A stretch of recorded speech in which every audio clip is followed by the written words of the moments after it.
નમસ્કાર, ન્યૂઝ 18 ગુજરાતીમાં આપનું સ્વાગત છે. હું છું આપની સાથે સંધ્યા. સુરતના અરેઠના કરંજ ગામે યુવાનો વચ્ચે છુટ્ટા હાથની મારામારી થઈ છે. કરંજના સુમિત ઇન્ડસ્ટ્રીયલ રોડ પર આ ઘટના બની છે. કોઈ કારણોસર યુવાનો એકબીજા પર તૂટી પડ્યા. મારામારીનો આ વિડીયો સામે આવ્યો છે. મારામારીને લઈને સ્થાનિકોમાં ભય પણ ઊભો થયો છે. તો મારામારીની આ ઘટના, છુટ્ટા હાથની મારામારી થઈ. સામસામે ટોળું એકઠું થઈ ગયું હતું અને મારામારી પર ઉતરી આવ્યું હતું. લાકડી, દંડા, ફેંટ પકડીને મારવામાં આવી રહ્યા છે. જો કે મામલો એકચ્યુઅલ શું હતો તે સામે નથી આવ્યું, પરંતુ કરંજ ગામમાં યુવાનો વચ્ચે ધીંગાણું સર્જાયું હતું. તો દોડીને ફેંટ મારતો આ યુવાન જોવા મળી રહ્યો છે. ગીર સોમનાથમાં ફિશિંગ દરમિયાન દરિયામાં બોટ પલટી ગઈ. વેરાવળથી 2 નોટિકલ દૂર જાલેશ્વરના દરિયામાં બની છે આ ઘટના. વેરાવળની બોટ દરિયામાં માછીમારી માટે ગઈ હતી અને બોટમાં સવાર 5 માછીમારોમાંથી 4નો બચાવ થયો છે. એક માછીમારનો મૃતદેહ વેરાવળના દરિયામાંથી મળી આવ્યો છે.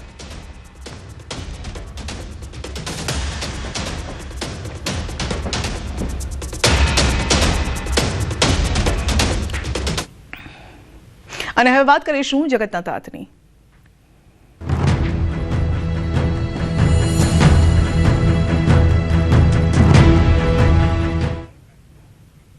ગીર સોમનાથ સહિત સૌરાષ્ટ્રમાં 2 દાયકા બાદ મોટી સંખ્યામાં તેલ કાઢવાની મિની મિલો ધમધમતી થઈ છે. ગીર સોમનાથ જિલ્લામાં લગભગ 100થી વધુ મિની મિલ ગ્રામ્ય વિસ્તારોમાં શરૂ થઈ છે અને દરરોજ ઓછામાં ઓછી 150 ખાંડી મગફળીનું પિલાણ થઈ રહ્યું છે. એક ખાંડી મગફળીમાંથી લગભગ 8 ડબ્બા તેલ નીકળે છે. એટલે કે ગીર સોમનાથ જિલ્લાની મિની મિલોમાં રોજના 1200ની આસપાસ સિંગતેલના ડબ્બા તૈયાર થઈ રહ્યા છે અને જેમાં છેલ્લા એકાદ મહિનામાં જ લગભગ 1.25 થી 1.5 લાખ સિંગતેલના ડબ્બાના ઉત્પાદનનો અંદાજ છે. ખેડૂતો પોતાની મગફળીમાંથી તૈયાર થયેલું સિંગતેલ કઢાવી અને વેચી રહ્યા છે. તો બજાર ભાવ કરતા ખેડૂતોને એક ડબ્બે 300 રૂપિયા જેટલો ફાયદો થાય છે. શુદ્ધ સિંગતેલ મળતા લોકોનું સ્વાસ્થ્ય પણ જળવાઈ રહે છે. મિલો પર મગફળી પિલાવવા માટે લોકોને 5-5 દિવસ રાહ જોવી પડી રહી છે.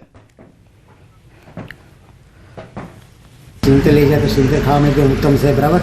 કારણ કે ડબ્બા તો લે તો ડબ્બામાં તો કોઈ નક્કી રહેતું નથી કેટલી જાતનું તેલ હોય, તેલ સરખું હોય ને કદાચ કોઈ રીતે, પણ સિંગતેલ એક આપણી સામે રહે ને તો ગેરંટી ફૂલ એમ. કારણ કે ખાય ને તો 2 મહિના પર કોઈ ડબ્બો આપણે ખુશ્બુ હોય, ફરક પડતો હોય, ખાવામાં એકદમ સરળ છે. તેલ કઢાવીને બધાને કુટુંબ બારું, ભાઈ બારુમાં બધામાં આપ્યું અને વેચાતું 2900 રૂપિયા, 3000 રૂપિયા ડબ્બો ચોખ્ખું તેલ કઢાવીને, જેથી કરીને આપણે જ એક વેપાર કરીએ કે આપણો પ્રોડક્ટ ને આપણે બધાને ચોખ્ખું તેલ ખવડાવીએ તો આપણે હેલ્થમાં પણ ફાયદો છે. તમારે દવાખાને ન જવું પડે એમ આ તેલ ખાવ તો. માણસો સવારમાં ઉઠીને આપણે પહેલાં તો કમાવા માટે ગોતતા હતા, આજે શુદ્ધતાને ગોતવા માટે કરીએ છીએ. અત્યારે ખેડૂત પોતાની માંડવી લઈને કાઢે છે, પોતાની પાકેલી માંડવી પોતાના કુટુંબ ભારુને પણ સેલ મતલબ વેચીને આપે છે કે ભાઈ ના પૂરતી મારા માંડવીનો ભાવ મળી જાય અને લોકોને શુદ્ધ ખાવા તેલ મળી જાય એમ. કે જે કાચું તેલ કાઢવા મતલબ કાચું એટલે મીન્સ કે કોઈ રિફાઇનરી વગરનું અને કાપડથી ગાળીને કાઢવામાં આવે છે અને ડબલ ફિલ્ટર કરીને કરે. રાજ્યભરમાં ટેકાના ભાવે મગફળીની ખરીદી ચાલી રહી છે અને ત્યારે બનાસકાંઠા અને વાવ થરાદમાં નાફેડની સેન્ટ્રલ ગવર્મેન્ટની ટીમ તપાસ માટે પહોંચી હતી. ટેકાના ભાવે ખરીદી કરવામાં આવતી મગફળીના ગોડાઉન, વેરહાઉસ અને સેન્ટરોની મુલાકાત લીધી હતી. ખરીદ સેન્ટર પર ખરીદીની ગુણવત્તા સહિતને લઈને તપાસ કરવામાં આવીને સાથે જ ગુજકો માસૂલની ટીમ દ્વારા પણ ખરીદી સેન્ટર ઉપર કઈ રીતે કામગીરી થઈ રહી છે તેને લઈને તપાસ હાથ ધરાઈ છે. નાફેડ અને ગુજકો માસૂલની ટીમે માલની ચકાસણી, કાંટાની ચકાસણી, બિલ, ડોક્યુમેન્ટ સહિતની તપાસ કરી હતી અને સાથે સાથે ખેડૂતો સાથે પણ ચર્ચા કરવામાં આવી હતી. ખેડૂતોના ખાતામાં જણસીના પૈસા ટ્રાન્સફર થાય છે કે નહીં તેને લઈને પણ ખેડૂતો સાથે બેઠક કરવામાં આવી હતી. તો ખેડૂતોનો માલ સંઘ કઈ રીતે ખરીદે છે, ખેડૂતોને કઈ અગવડતા પડે છે કે નહીં તેને લઈને પણ ખેડૂતો સાથે ચર્ચા કરવામાં આવી. ધાનેરામાં આવેલા તાલુકા સંઘના ગોડાઉનને મોડેલ સેન્ટર પર જાહેર કરવામાં આવ્યું છે.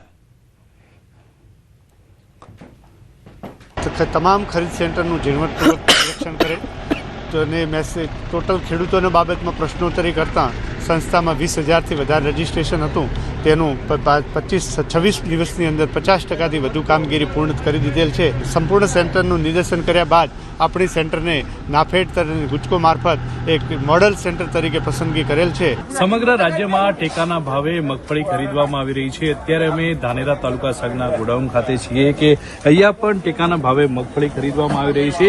ખેડૂતોને બજારમાં 1100 થી 1250 રૂપિયા પ્રતિ 20 કિલોએ મળી રહ્યા છે, જ્યારે ટેકાના ભાવે 1452 રૂપિયા મળતા અત્યારે ખેડૂતોમાં ખુશીનો માહોલ છે. મહત્વની વાત તો એ છે કે પહેલા જ્યારે ટેકાના ભાવે મગફળીની ખરીદી થતી ત્યારે લાંબી લાઈનો લાગતી હતી, કારણ કે રાત્રિ દરમિયાન અને વહેલી સવારથી ખેડૂતોને ઉભા રહેવું પડતું હતું અને મોડે સુધી ખેડૂતોનો નંબર આવતો હતો. પરંતુ આ વખતે જે પ્રમાણે વ્યવસ્થા કરવામાં આવી છે તે પ્રમાણે ખેડૂતોના જે નંબરો છે તે 3 વાગ્યા સુધી પતી જાય છે. 400 જેટલા ખેડૂતોને બોલાવવામાં આવે છે અને 150 થી 200 જેટલા ટ્રેક્ટરોના પાર્કિંગ માટેની સુવિધાઓ જે કરવામાં આવી છે તેના લીધે ખેડૂતો જે છે 3 વાગ્યા સુધી ફ્રી થઈ જતા હોય છે અને મોડી રાત સુધી ખેડૂતોને અહીંયા ટેકાના ભાવે મગફળી તોલાવવા રોકાવું નથી પડતું, કારણ કે 40 જેટલા કાંટાઓ અહીંયા લગાવવામાં આવ્યા છે અને આ વ્યવસ્થાને લઈને અત્યારે તો ખેડૂતોમાં ડબલ ખુશીનો માહોલ છે, કારણ કે એક તો ભાવ વધુ મળી રહ્યો છે અને તેમની મગફળી પણ તાત્કાલિક તોલાઈ રહી છે. કિશોર તુવર, ન્યૂઝ 18 ગુજરાતી, બનાસકાંઠા. તો મગફળીના ખરીદ સેન્ટર પર મુલાકાત લીધી અને ત્યારે લાંબી લાઈન લાગેલી જોવા મળી રહી છે. જોકે વ્યવસ્થા યોગ્ય કરવામાં આવી છે, જેને લઈને ખેડૂતોને કોઈ પણ પ્રકારની મુશ્કેલી ન નડે. અમદાવાદમાં સુભાષ બ્રિજમાં બેસવા અંગે મોટા સમાચાર છે. તો એએમસી નિષ્ણાતોની કમિટીની રચના કરી છે. તપાસ બાદ કમિટી બ્રિજ અંગે રિપોર્ટ સોંપશે. 5 દિવસ કમિટી અલગ અલગ ટેકનિકલ એક્સપર્ટ પાસેથી રિપોર્ટ માંગશે. બ્રિજના 2 સ્લેબને જોડતા ભાગમાં તિરાડ પડી છે. તિરાડના પગલે બ્રિજનો એક ભાગ બેસી ગયો છે. બ્રિજના કુલ 72 મીટર લાંબા સ્પાનમાં ઊભી થઈ છે ખામી. 72 મીટર પૈકી 18 મીટરના એક સ્પાનમાં પડી છે તિરાડ અને બ્રિજ ભાગમાં પડેલી તિરાડ ઉપરથી નીચે સુધી છે. તો તિરાડના પગલે બ્રિજનો ભાગ 2 ઇંચ નીચે દબાયો છે. તિરાડવાળો સ્પાન રિપેરિંગ કરવો કે નવો તે અંગે એક્સપર્ટ પાસેથી અત્યારે રિપોર્ટ મંગાશે. એક્સપર્ટના રિપોર્ટ બાદ આખરી નિર્ણય કરાશે.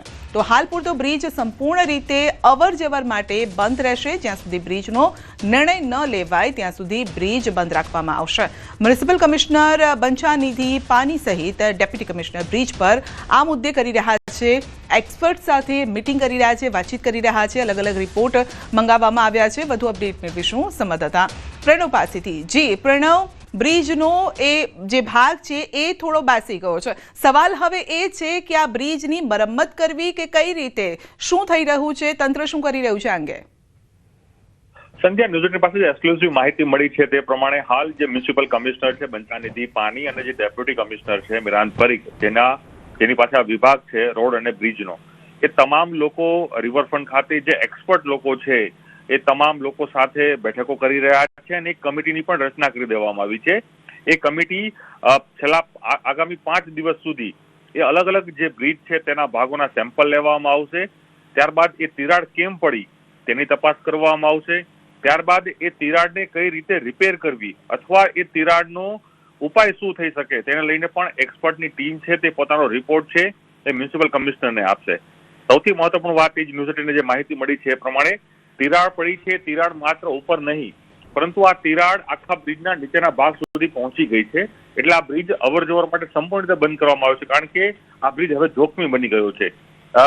અને સાથે જ એ કહી શકાય કે જે બ્રિજનો જે સ્પાન હોય છે તેના બેઝ ઉપર આખો બ્રિજ બનાવવામાં આવતો હોય છે જે કોન્ટ્રાક્ટરો દ્વારા.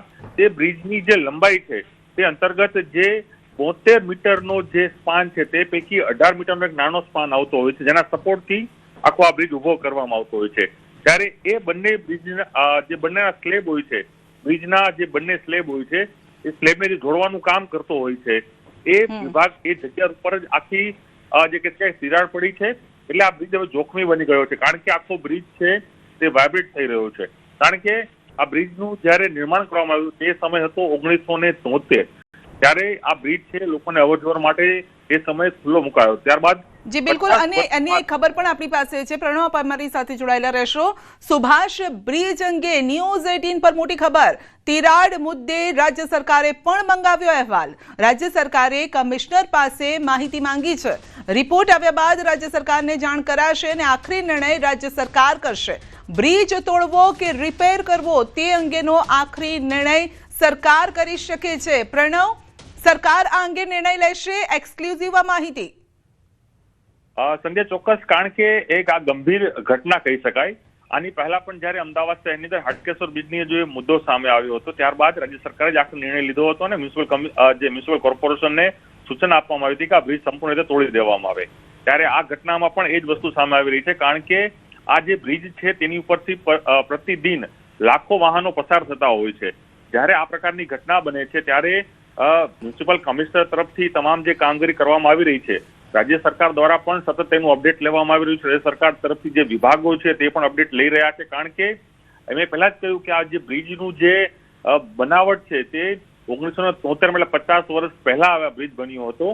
હજુ પણ આ બ્રિજની જે કહી શકાય કે તેની જે ક્ષમતા છે તે વધુ છે. તેમ છતાં પણ આ બ્રિજ જયારે ક્રેક થયો છે, જે તિરાડ પડી છે, જે 2 ઇંચ જેટલો આ બ્રિજ છે નીચે ભાગના બેસી ગયો છે, ત્યારે એ બ્રિજને હવે ફરી ચાલુ કરવો હોય તો ક્યારે ચાલુ કરવો, તેની ગેરંટી શું રહેશે આ બ્રિજની? કારણ કે જ્યારે જો રિપેર કરવામાં આવે અને કોઈ પાછી ઘટના બને અને પાછી નદીનું પણ વહેણ જતું રહે, નદી પણ જઈ રહી છે, તો મોટી દુર્ઘટના પણ થઈ શકે છે. રાજ્ય સરકાર સાવચેતીના ભાગરૂપે તમામ જે રિપોર્ટ છે તે કમિશનર પાસેથી મંગાવી રહી છે અને આખરી નિર્ણય જે છે એ રાજ્ય સરકાર લેશે, કારણ કે જે બજેટ છે નવા બ્રિજ બનાવવા માટેનું તે પણ રાજ્ય સરકાર ફાળવી શકે છે. તો સાથે જ એ પણ માહિતી મળી રહી છે કે એક્સપર્ટ જે માહિતી આપશે, એક્સપર્ટ પોતાના જે ઓપિનિયન આપશે, આમાં અલગ અલગ કમિટી બનાવવામાં આવી છે. તેના મુખ્ય કમિશનર રહેશે, રાજ્ય સરકારમાંથી પણ અધિકારીઓ આવશે અને તમામ લોકો પોતાનો રિપોર્ટ આપશે મ્યુનિસિપલ કમિશનરને.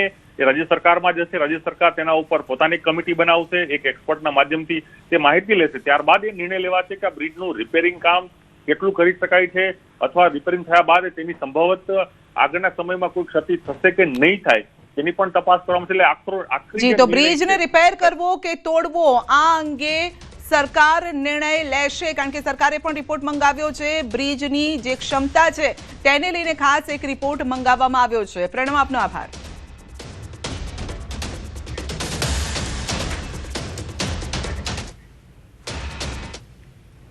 તો રાજ્ય સરકારે તલાટીઓને રખડતા શ્વાન પકડવાની જવાબદારી સોંપી છે, જે નિર્ણયથી તલાટીઓ રોષે ભરાયા છે. ગુજરાત રાજ્ય તલાટી મહામંડળે આ નિર્ણયને અયોગ્ય અને તલાટીઓની કામગીરીની લિમિટથી બહાર ગણાવ્યો છે. તો મંડળે સીએમ અને ગ્રામ વિકાસ કમિશનરને તાત્કાલિક રજૂઆત કરીને જણાવ્યું છે કે તેઓ આ કામગીરી કરશે નહીં. સંબંધિત પરિપત્રને તરત જ રદ કરવા માટે માંગ કરી છે. તલાટી મહામંડળે સ્પષ્ટ કર્યું છે કે રખડતા શ્વાન પકડવાની કામગીરી ગ્રામ પંથકના તલાટીઓની નોકરીની વ્યાખ્યામાં નથી આવતી અને આ કામગીરી પશુપાલન વિભાગ, નગરપાલિકા, પંચાયતના પ્રાણી નિયંત્રણ વિભાગની છે. તલાટીઓને આ કામગીરી સોંપવાનો નિર્ણય વહીવટી દ્રષ્ટિએ પણ ખોટો છે. મંડળે વધુ જણાવ્યું છે કે તલાટીઓ પાસે રખડતા શ્વાન પકડવા જરૂરી સાધનો, ટ્રેનિંગ અથવા તો સુરક્ષા વ્યવસ્થા પણ નથી અને આવી કામગીરી જોખમી છે.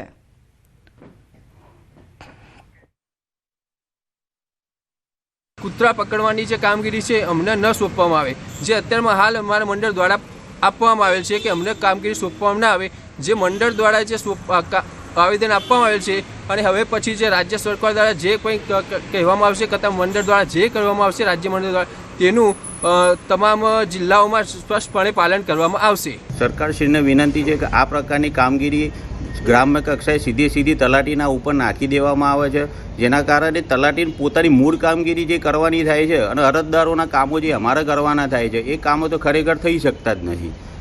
લોકોના કામો કરવાના થાય આના પાછળ અમારે લાગેલું રહું. છેલ્લા 15 દિવસથી એસઆઈઆરની કામગીરીમાં તલાટી મદદગાર તરીકે પણ કામગીરી કરે છે, બીએલઓ તરીકે પણ કામગીરી કરે છે. સુરતમાં ફરી એકવાર શ્વાનનો આતંક જોવા મળ્યો છે. વરિયાવી બજાર નજીક 4 વર્ષની બાળકી પર શ્વાનનો હુમલો.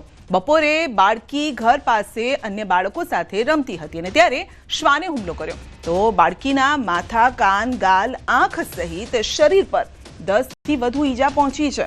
તો બાળકીને ગંભીર હાલતમાં સ્મીમેર હોસ્પિટલમાં ખસેડવામાં આવી છે. બાળકીની પ્રાથમિક સારવાર ઇમરજન્સી વિભાગમાં કર્યા બાદ સર્જરી વિભાગમાં ખસેડવામાં આવી છે.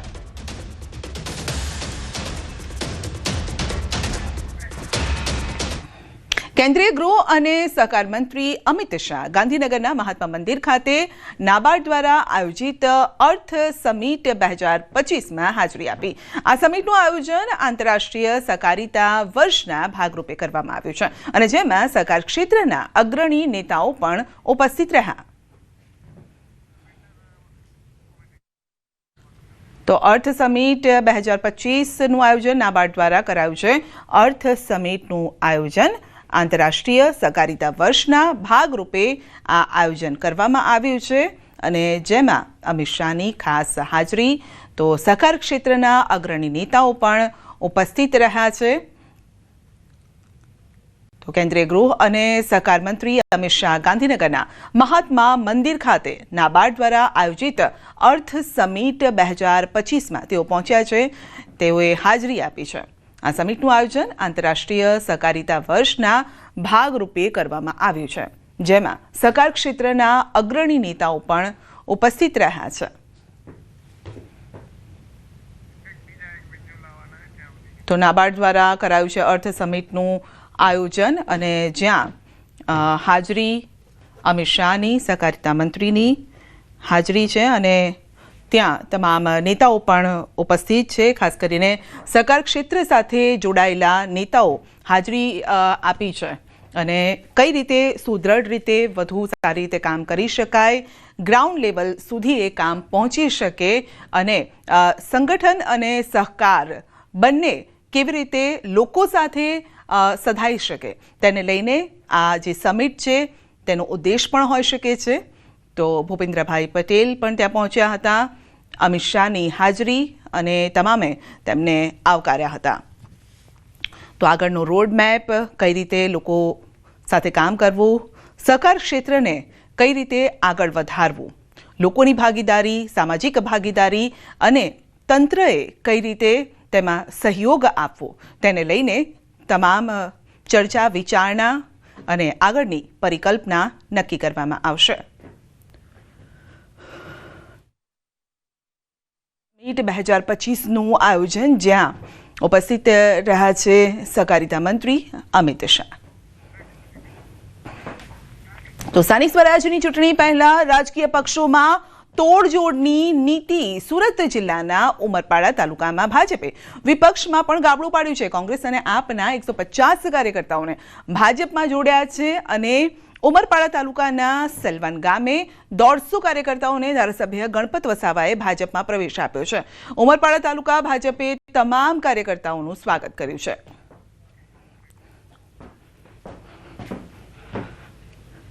બુલેટિનમાં આગળ વધીશું નાનકડા બ્રેક બાદ.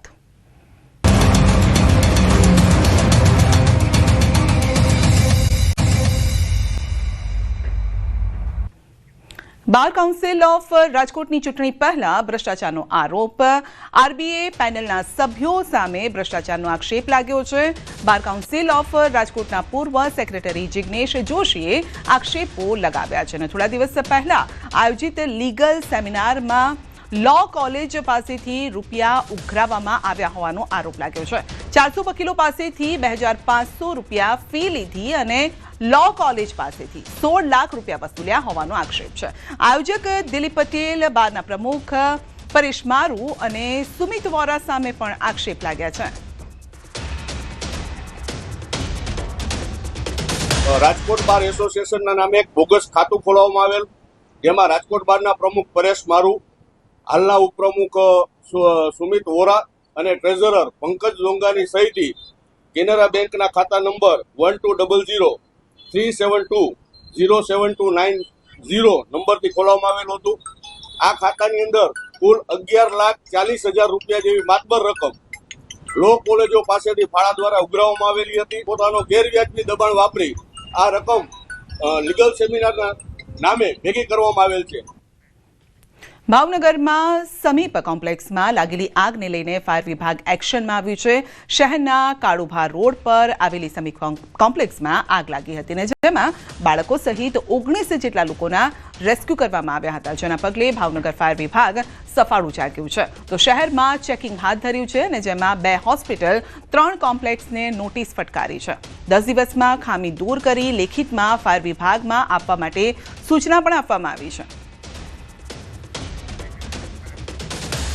વડોદરા પાલિકાના ક્લાસ 1 અધિકારીઓ સીએલ પર ઉતર્યા છે. અધિકારીઓ વચ્ચે આંતરિક ખેંચતાણથી વિવાદ સર્જાયો છે. બિલોની વિગતો ઓડિટ વિભાગમાંથી લીક થતા વિવાદ સર્જાયો છે. કામોની વિગતો ખોટી રીતે લિંક કરી અધિકારીઓને ટાર્ગેટ કરાતા હોવાનો આક્ષેપ છે. તો ત્રાહિત વ્યક્તિઓ કામના સ્થળે નાણાકીય માંગણી કરતા હોવાનો પણ આક્ષેપ છે. ક્લાસ 1 અધિકારીઓએ મ્યુનિસિપલ કમિશનરને આવેદનપત્ર આપ્યું. આવેદન આપીને સીએલ પર ઉતરવાની જાહેરાત કરી. સુરત મનપા આક્રમક તેવરમાં છે. વધતા જતા પ્રદૂષણને લઈને દંડ ફટકારવાની કામગીરી શરૂ કરાઈ છે. ધૂળ ઉડાડતી 145 કન્સ્ટ્રક્શન સાઇટને ₹44 લાખનો દંડ, ગ્રીન નેટ, બેરિકેડિંગ, પાણીનો છંટકાવ જેવા માપદંડોના આધારે પેનલ્ટી. નવા વિકસતા મોટા વરાછામાં 26, અઠવામાં 22 સામે કાર્યવાહી. હવા પ્રદૂષણની ચિંતા વચ્ચે રાજ્ય સ્તરે ડ્રાઈવની પણ હલચલ શરૂ થઈ છે.